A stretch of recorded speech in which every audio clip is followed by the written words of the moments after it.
Mistakes that you must avoid when you go to play the World Series of Poker, which is just around the corner. I'm excited about it. I'm ready to play.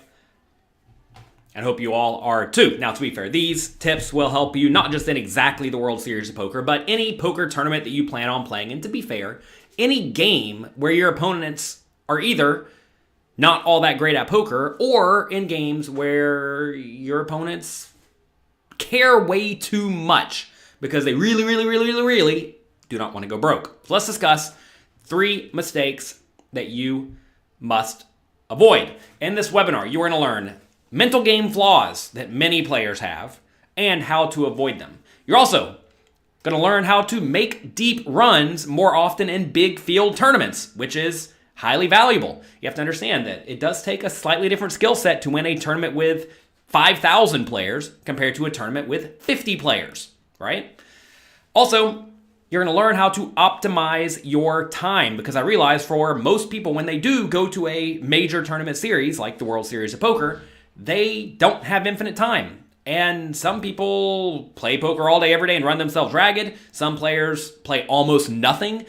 And both of those approaches are probably not accurate, assuming you want to win as much money as possible while also enjoying your experience.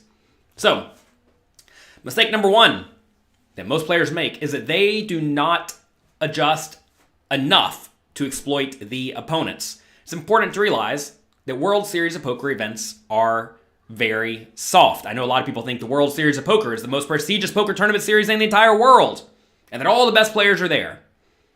And a lot of that is true. But the World Series of Poker has done an amazing job of marketing, and that drives a lot of players to go there to try to win a bracelet. And to some extent, whenever you have more than something like 400 or 500 players in a poker tournament, there's going to be a lot of players who are just not all that world class. Okay? So, you need to make sure you are actively and accurately adjusting to exploit them. So many times you'll hear players say things at the table like, I knew he had it, but I just couldn't fold. Or, I got coolered, pocket jacks to pocket aces pre-flop. Quite often you later find out that it was 100 big blinds versus an old player who only puts the money in with the nuts. You have to realize that money is made at the World Series by figuring out what your opponents do incorrectly and then maximally adjust to take advantage of them. Not just little adjustments, but big adjustments. Okay? Let's take a look at this hand here. This person gave a World Series of Poker speech, was a World Series of Poker speech. What I mean by this is a player who shows up to the table playing something like a $1,000 buy-in tournament, and they are super duper excited to be playing. They can't believe they get to play the World Series. They're thrilled. This is their one event, and they really want to make the most of it. In this $1,000 buy-in, I'm not going to call it a turbo, but $1,000 buy-in tournament that doesn't have the best structure in the world, because to be fair, you can't have all that good of a structure whenever you're playing a tournament with 5,000 people and you have to get it over in 3 days. All right. We have a raise from this player who's really excited to be here early in a $1,000 tournament to 3 big blinds. Button calls. We have ace-10 offsuit. Call or 3-bet. Either one's fine. 10, 7, 4. Check. Hijack bet 7,000. Easy call. There's some chance we could put in a raise in this scenario, but the problem is that a lot of these players, they'll drastically overvalue decently strong but non-premium hands like pocket jacks. They'll take a hand like jacks and just rip it in for 150,000 if we check raise, which would be a disaster, right? Because then we're stuck, folding the ace-10? You really don't want to do that. So this is a pretty nice spot to check and then call. Noiseless, that was probably you giving the speech, LOL. Yeah, we'll talk about that in just a second. We call, turns a queen of spades, we check, opponent bets 12,000, half pot.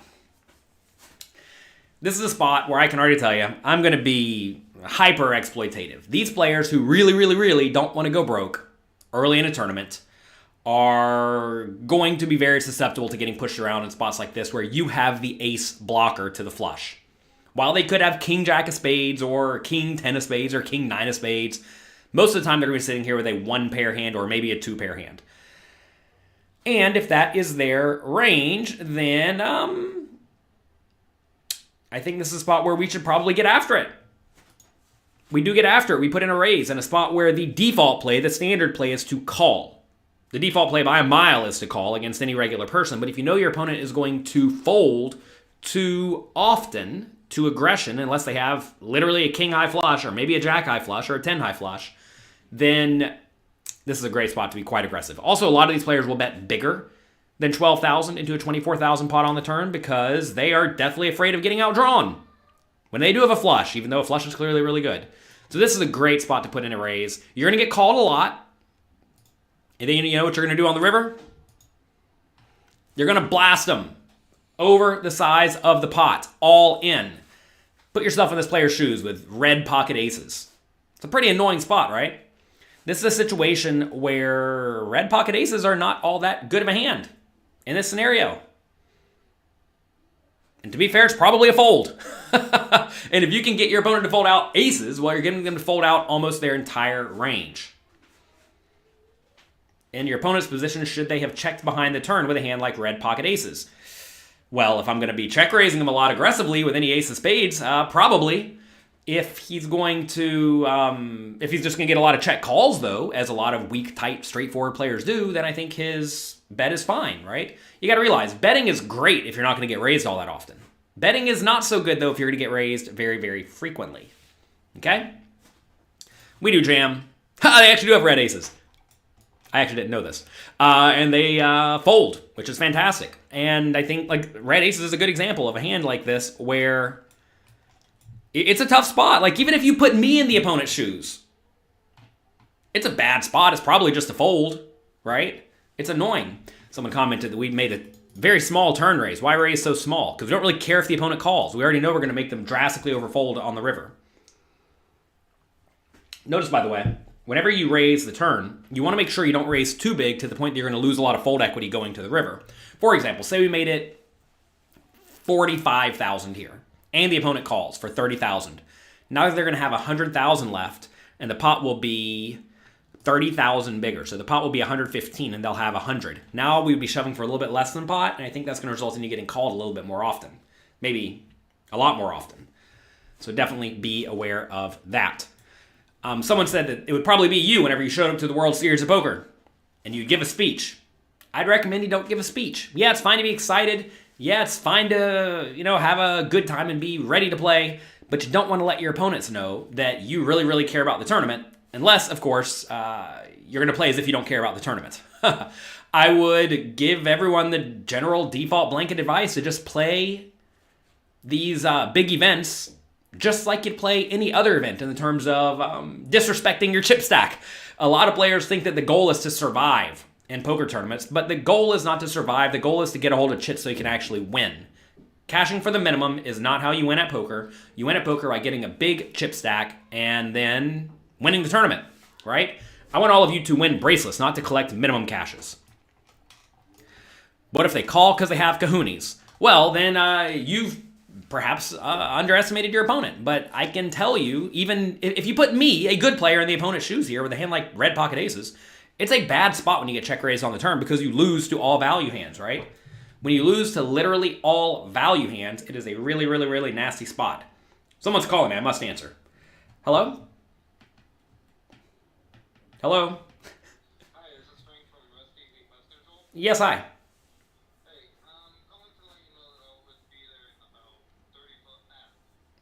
Oh, yeah, no problem. I got to go. Thank you very much.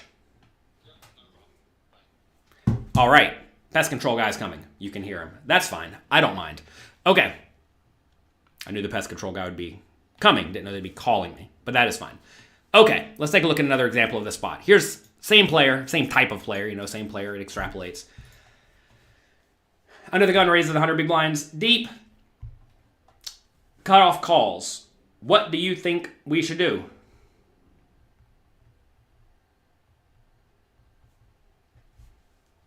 Well, we should 3-bet. We have the ace and the king. The only time you would not 3-bet here is if you think this guy is just the nittiest, weakest, tightest player in the world. So we 3-bet. And then this player puts in 60,000 chips. This is the player who really, really, really doesn't want to go broke. How do you feel about this? In this scenario, I think against anyone who is a reasonable, strong, good player, you just have to reluctantly put your chips in the pot. Sometimes you just have to reluctantly put your chips in the pot. And that is a-okay. Now that this guy wants to put his money in, especially in a tournament that should presumably be decently soft, it's probably a fold. It's an annoying spot to fold, but you have to realize you're going to be getting it in, roughly flipping in this spot. Your opponent is almost never going to show up with a hand like ace jack suited, ace 10 suited, ace 5 suited, right? That's almost never going to happen. So in this scenario, I have to presume the range is going to be something like aces, kings, queens, and ace king. And against aces, kings, and queens, and ace king, you're not in great shape, and I have to presume we have literally no fold equity, although maybe you're wrong. Maybe if you jam it in here, you will get some action. But this is a spot where I think early in a $1,000 tournament, the right play is to make a reluctant fold, just because, remember, this guy raised under the gun, got called, we 3-bet, and then they just decide to put their stack in for a load. Annoying spot, but you probably need to fold. Okay? This is an example of a spot where I got coolered. Pocket jacks to ace king. Or pocket jacks to aces, right? Or, in this spot, pocket ace king to pocket aces, whatever, right? This is a scenario where you don't have to get coolered in these spots. Now, I will say, some people take this concept way too far, and instead they just fold out anytime they're in a spot where they think they are roughly flipping. But if you fold out in spots where you're roughly flipping over and over again, getting really good odds, then that's probably a problem. I will say in this hand, if this was something like a hijack raise and a call, and then a 3-bet, and then he jammed, it starts to become much closer to a call, right? Because then this player's range will probably be just a little bit wider, may contain ace-queen, right? And if the range ever starts to contain ace-queen, then you just have to get it in.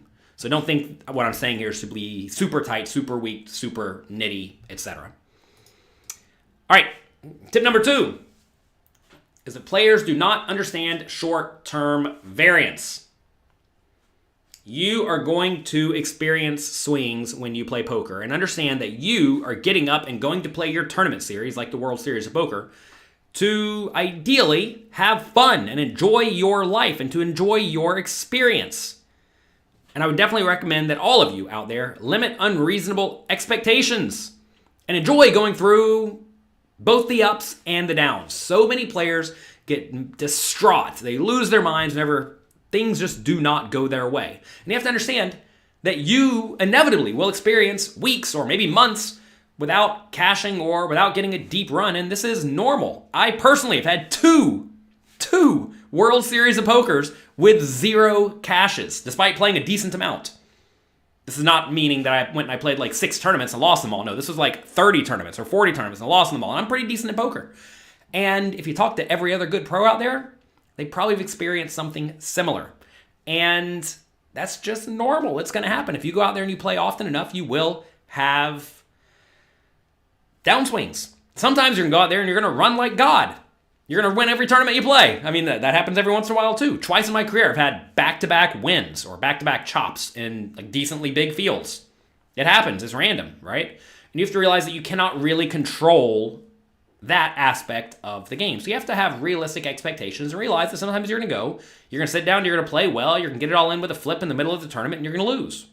And that can happen over and over again. I mean, that was my experience in both of those years where I had 0 cashes. I would make the 8th or 9th hour of every day, get it all in with a flip for 15 or 20 big blinds and not win, right? I mean, you do that over and over again, you're going to lose. And that is okay. You must have realistic expectations.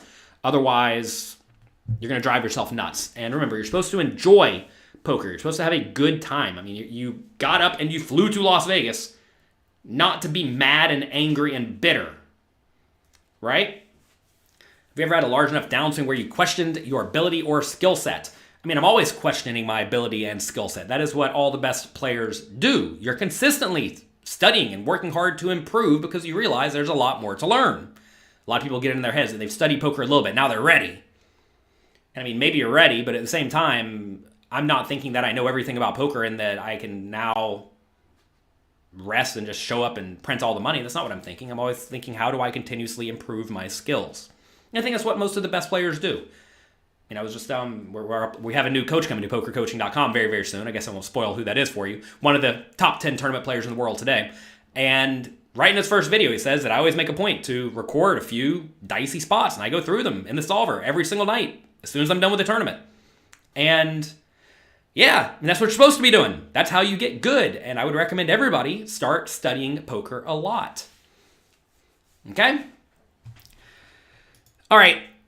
Tip number 3 is not making good use of your time when you go to play a tournament series like the World Series of Poker.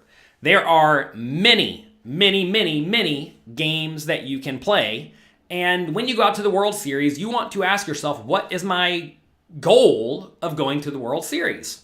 I mean, I have a bunch of students who go to the World Series every year, usually, more recreational students, and I always ask them, what are you really trying to accomplish? A lot of them say something like, I'm going to go out there with $10,000 and I'm going to be there for a week. What should I do? And the answer is, what do you really want to have happen? Do you care if you lose your $10,000? Because you can play games or in a manner that will result in you having between something like $5,000 and $100,000 by the end of the series. You can also play in a manner that will result in you having $0 almost every time, or $1 million, right? You can play as high variance as you would like.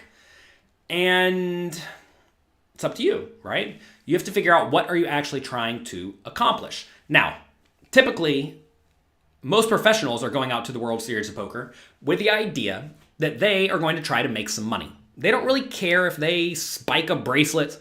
They don't really care if they, win a ton of money. They just want to continuously extract value. They want to make money. They want to play in games they can beat. So find a game you can beat and grind it. We have written here, single table satellites are particularly soft. The single table satellites at the World Series of Poker are essentially, let's say, a $100 buy-in tournament where first place gets $1,000. Simple as that. Nothing fancy. These are winner-take-all games, so you do not play them like you play a regular tournament. But if you understand how to play a winner-take-all game, basically like you play a cash game with shallow stacks, these things are very, very, very, very profitable. Funny enough, those 2 years where I had no cashes, I actually won over $100,000 playing single-table satellites in my spare time. And my spare time wasn't even that much. It was like 2 or 3 of them a day. And the games are good. Get out there, consider looking at those, because quite often that's where players who don't have a whole lot of money go to try to take a shot. And if you go out there very properly bankrolled and you grind in these games and you understand how to make deals that are usually better for you than for your opponents, etc., you can walk away a pretty big winner.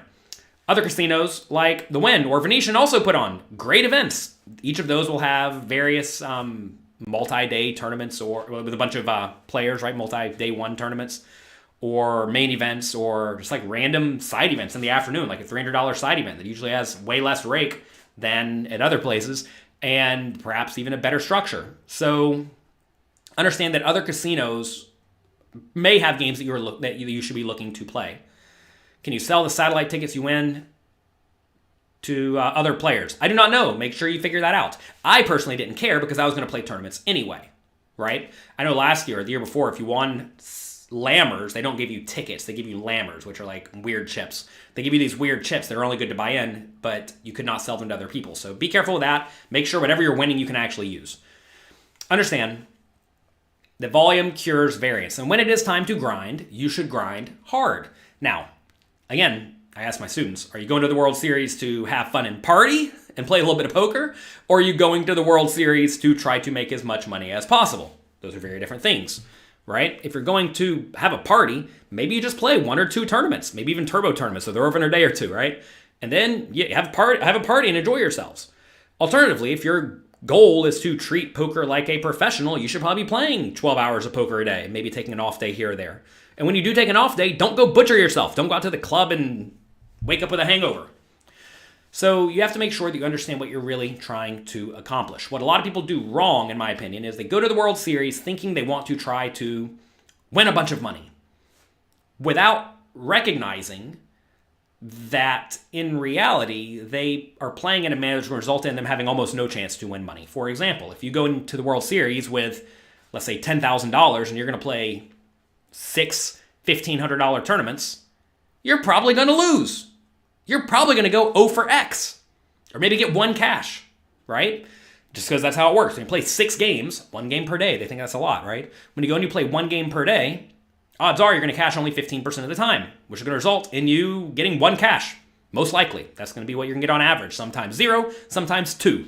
Every once in a while, 3 or 4, but probably 0 or 1. And if you get 1 cash, it's probably going to be a min cash for about $3,000. You're going to put in 10, you're going to get back 3. Are you cool with that? Some people are not, right?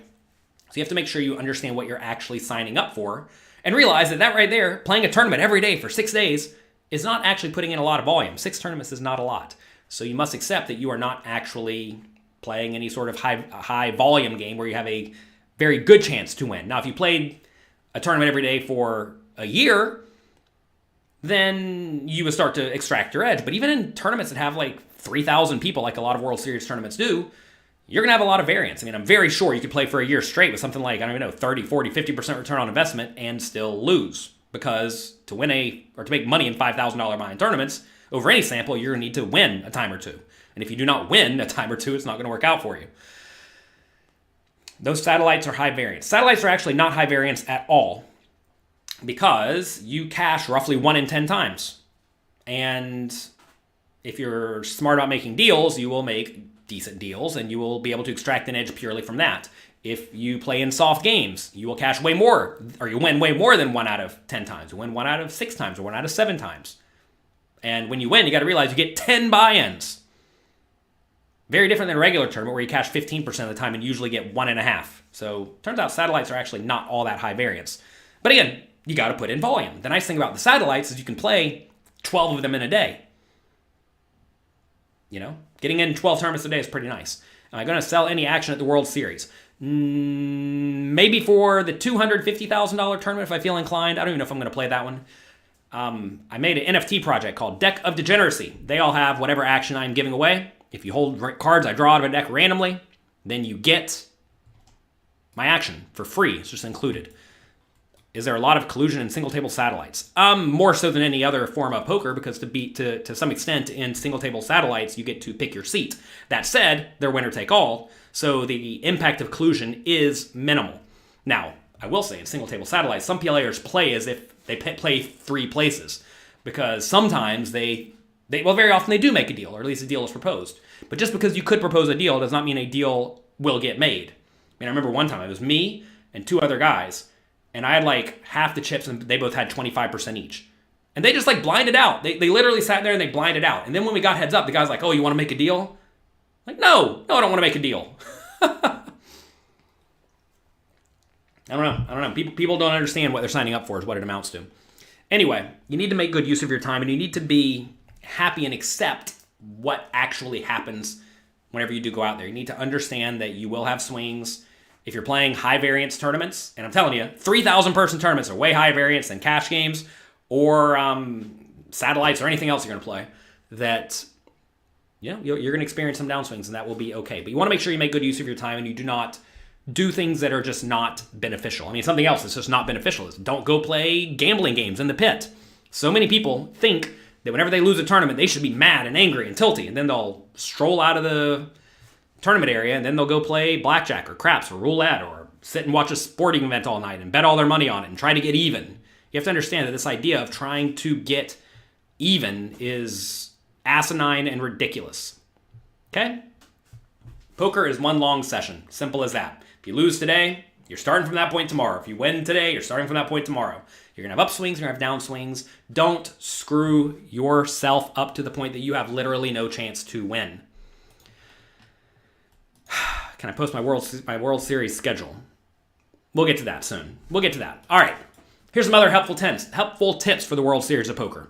You need to scope out the new venue. The World Series of Poker moved this year to Bally/Horseshoe and Paris, and I don't know anything about it. And I don't think anybody else really does. So you need to go scope it out, ideally a day ahead of time. You need to find where the restrooms are that are closest to wherever the tournament area is. You need to find your favorite food vendors, because I know they've changed that a decent amount. You need to make sure that you buy in, ideally early, so that you don't have to deal with that the day of a tournament. What I always do is I will wire in money to the World Series of Poker. I'll go there the day before the tournament, and then what you do is the day before the tournament is you go and you sign up for the tournaments happening the next day. So wire in your money, show up the day ahead of time, ideally, collect your money, and then use that money to buy into the tournament on the next day. When you play the tournament on the next day, you play it. If you bust, you then buy into the next day. That way you never really have to wait in a line. Waiting in a line is a big waste of your time. and I would generally recommend that you do not do it unless you have to. At the World Series of Poker, every year there's lines a mile long, and I cannot comprehend how people get stuck in these lines. It does not state which events are at which hotel.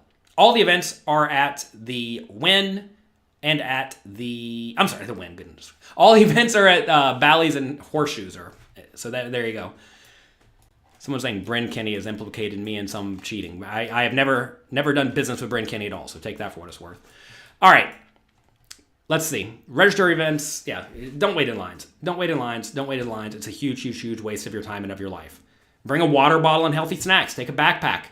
I don't know if the venue's going to be hot or cold. The Rio is always freezing cold, so people would need to take a jacket. Every day, though, in tournaments, people would be complaining about the temperature in the tournament area. But that's ridiculous. Why would you complain about the temperature in the tournament area if you had a little bit of forethought and brought a jacket? You have to make sure you bring a jacket if it's going to be cold, right? I don't know if they're going to have water canisters around the venue. I know last year I don't think they did, but the year before that they did. So, you got to make sure you bring some water. Make sure you have food. Obviously, avoid your vices. It was pretty easy to avoid your vices at the Rio because the tournament area was very far away from the actual casino. And to be fair, the casino was not all that nice to begin with, if some people care about that. But I think Horseshoe in Paris may be slightly different. So make sure you avoid your vices, because if you go off and gamble hardcore in the pit, it's not going to work out. If you go out partying all night, it's not going to work out. If you do a bunch of drugs, not going to work out. And I would definitely recommend that you think about the things that could go wrong ahead of time. Think back to your past experiences. What has happened that has given you problems in the past? And then make sure you stay away from them. It is vitally important to make sure that you stay away from things that give you trouble. All right. So that's it. 3 mistakes to avoid at the World Series of Poker. Not adjusting enough to exploit your opponents. And I'm telling you, if players are playing poorly and you know what they're going to do that is poorly, make sure you are adjusting maximally to take advantage of whatever that is they do incorrectly. Next, you need to make sure that you understand short-term variance and accept short-term variance, especially if you're playing high-variance games. And you need to optimize your schedule. Also, very importantly, have a great time. Have fun. Realize that you signed up for this and that you should enjoy your experience. If you're not enjoying your experience, you should probably be doing something else. I see a bunch of you have questions here in the chat. I'm going to answer them in just a second. But first, let me tell you about this brand new course I released exclusively for Poker Coaching Premium members. I'm going to be going through a bunch of hands and a bunch of final table streams from the 2022 US Poker Open. I was fortunate enough to take second place in a $10,000 buy-in tournament there. That's always good. So we're going to be reviewing all the hands I played in that tournament, as well as the final table. Poker Go has been kind enough to let us use their footage. So that's a lot of fun. Also, we're going to be reviewing another $10,000 final table featuring Nick Petrangelo, David Peters, and Chris Brewer, 3 very, very strong players. And I always enjoy watching these streams on Poker Go because it lets me observe what a lot of the best players are doing. And if they do something that I would not have done, then, maybe I need to learn something, right? Remember, I'm always working hard and striving to improve my skills. We also have a GTO hand history review with me and Justin Sliba. Justin Sliba, just GTO, is the resident poker coaching GTO grandmaster. And he went through a few of my hands and pointed out spots where maybe I could have played a little bit differently, or spots where maybe I played them well and other people would have likely messed them up. And I think that was very, very beneficial. And then finally, we have a review of the $50,000 buy-in main event featuring Dan Smith, Sean Winter, and Shannon Shore, where they go through and we observe their play as well and discuss things that they do that perhaps a lot of people would not do, and things that they do that make them incredibly world-class. So, if you want to work on your tournament game before the next World Series of Poker, now is the time. Poker Coaching Premium is normally $99 per month, but through Monday, you can get 3 months of Poker Coaching Premium for $259, a nice little discount for you, or you can double the membership to 6 months for only $100 more. You can head over to pokercoaching.com/World Series of Poker Prep, WSOP Prep, right now and check it out. There's a link right down there. What's the best hand you've ever folded pre-flop? The thing is, a lot of people like to brag about them folding kings, but if you have to fold the kings, you probably messed up. If you bink a World Series bracelet, we'll review your hand history. Sure. Any deals on poker coaching? Yeah, check it out. pokercoaching.com/WSOP Prep. Are we having a breakfast for poker coaching members? We are. If you're a poker coaching member, make sure you follow your emails. We will be releasing the dates for the annual poker coaching breakfast. I think we're having 2 of them this year. Back-to-back days. Don't come to both of them. Come to one of them. And it'll be a lot of fun. Last year we had 2 breakfasts with students and friends and family and fans, and we had about 40 people at each one. It was a lot of fun. If you like the video, hit the like button. Yes, do that. Are we going to wear a mask at the World Series of Poker? I do not know. Do you wire money to the casino or use the Bravo system? I do not know. Do whatever the World Series of Poker says. There's a guy named KevMath on Twitter. I don't know if he's working with World Series of Poker this year or not. He's been working with them for the last 2 years. I message him every year and say, hey, what's the best way to get money? He messages me right back and tells me the best way to get money, and we do that. If you go to the tournament at 10 or 11 p.m., the buy-in line will be short enough. Yeah, the thing is you don't really want to go to Bally's or Paris at 10 or 11 p.m. the day before a tournament. You'd rather be at home sleeping, right? This is why you really, really, really need to buy in when you bust. That way, like let's say you bust at 3 p.m., ideally the line's not too big, right? You go and you buy in. Now, I do know last year they had this thing where you could wire money to the casino, get the money there, immediately put it into your Bravo account, okay? And then, once it's in your Bravo account, which is an app that lets you buy into tournaments, you then use those funds to buy in on an app. And then you have to go and you have to find a little kiosk and it'll print out a receipt for you. Then you don't have to wait in lines at all. I think that's what I did last year. Sounds right. So maybe look into that. Sorry, I don't have the information for that at the moment. Yeah, so here you go. You can register online and print out a ticket. No lines involved, et cetera, et cetera. Just have to get your credit card verified once. Ooh, so wait a second here. If you use a credit card, they may take gigantic fees, okay? If they take gigantic fees, you do not want to do that because then they're just taking additional rake. I remember one year, this guy backed a lot of players. It was the first year they allowed credit cards at the World Series. They said, oh, no fees, no fees. And fine, they went there and they did it. They registered something like $1 million worth of people into tournaments, and then they hit him with a 7% fee a little while later. He's like, what in the world? Why is there a 7% fee? Like, oh, cash advance. It's a cash advance. Make sure you know what you're doing because it'd be really, really bad to have to do that. Have you heard anything about the World Series of Poker requiring people to prove they want a lammer? They did last year, but I would tell you, follow the rules. Follow the rules. Simple as that, right? If the rules require that you play tournaments with the lammers that you win, then just do that, right? I realize that a lot of people get annoyed whenever there was a rule before you could sell the lammers that you win in satellites to other people because you could just play satellites all day and then sell those to somebody else that way you can play satellites that you want to play and other people play the tournaments they want to play. But if they change the rules, then you need to play by the new rules. Don't try to do anything shady because that may not work out for you. This may be a controversial take, but I actually don't mind the fact that if they don't let you sell the lammers, because what a lot of the very best satellite players in the world do is they'll just sit there and play the high stakes or medium stakes satellites all day, crush the recreational players, and never actually go play the tournaments.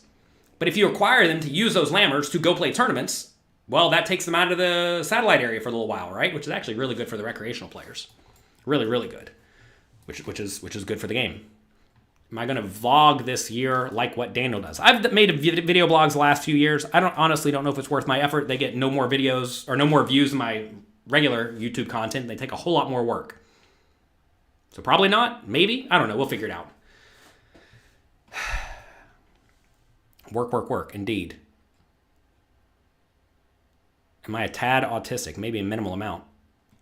What's the best hand I ever folded? Don't fold good hands. You want to know the good secret to poker? Try to not fold good hands. If you have to fold a good hand, either you think your opponent's really, really bad, or you messed up somewhere along the way. So that's going to be it for today. I hope you enjoyed this webinar.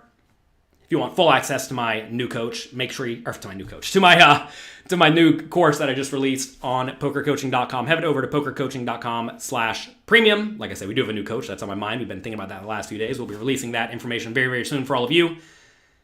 This course was a lot of fun to make because I was in there battling with a lot of the best players in the world. These tournaments I've been playing since COVID happened pretty much, and they've been going well enough.